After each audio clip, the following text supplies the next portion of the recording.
Good morning to all of us students. Today I have brought the last episode of this story, The Lost Child, written by Mulk Raj Anand. Previously, we have exchanged our idea about all three characters, and it is the conclusion about the person who found the child, in what way he tried his best to console. My dear, there is a proverb. It is often said, a book cannot be judged by its cover. So, how can we judge the person who found the child? He might be very sympathetic, kind, or cruel to others. But here in the story, we have all sort of evidence that tells that the person was really a kind-hearted and he brought all sorts of possibility to console the child. As we know, the child lost his parents and got mixed up with the crowd in the fair. But anyway, by struggling, the lost child reached the temple door. He offered him his arm. He started soothing the child.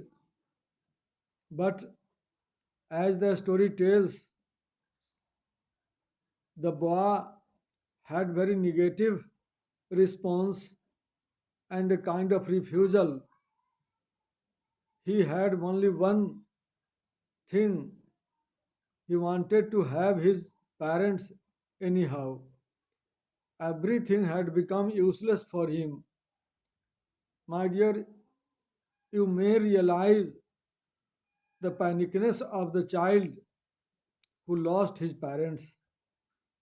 It is a common phenomena whenever we lose our precious thing, our relatives, or something happens wrong with us, we all become sad, unhappy, and restless. And it happened with the child. After being separated, he became restless, started crying, shedding tears, and we see ultimately he remained the same. My dear, the gentleman made every effort to make him happy, but we see here in the story nothing could satisfy him. As a reader, I am grateful to the person who rescued the child. It is on human basis, it's our prime duty to save a child or a person if she is in a troublesome situation. It happens with anyone. So whosoever is present there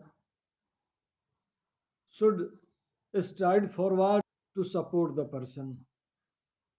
And if it is not done, it would be very inhuman and unkind that we could do nothing and will remain the viewers. We are human beings, we have sense of humanity, and we see in what way we utilize it. My dear, those are in distress, they need our support, they need our help and cooperation.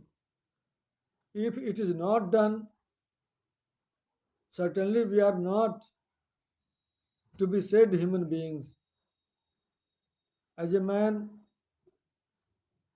it is our social duty and above all, prime duty to come forward and should do something what we can do at the time. There were so many persons in the fair, everybody listened the crying of the child, but nobody came to him. Why only one person came to him and tried his best to make him happy? It shows that the person was very kind and pious, very generous. It is other thing that the number of such a person is very less. Most of us are very greedy, lusty, and we try to fulfill our own lust and desire. But what would happen with the rest of the world where our help is needed, where our support is required? So, why not, without comparing anything, good or bad, we can say that the person who saved the child was really great. A person could be savior or destroyer, but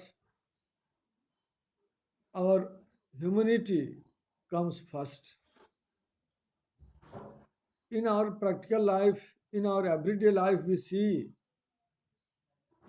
whenever we feel ourselves in distress, people come forward, raise their hands, and they support us. But my dear,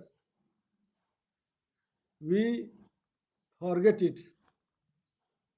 But such a sense of obligation is not to forget, it is to remember. Let us remember once again that wherever we are, we must support others with the asset what we have, physically or economically. But the first one is much more required. And before concluding this story, I think you all are aware of the gist of the story in which the author Mulk Raj Anand has very witfully brought the characters and has justified with all by providing a sense of learning that is to help others. So, with these words, I conclude the story. We shall get together with others next day. Thank you.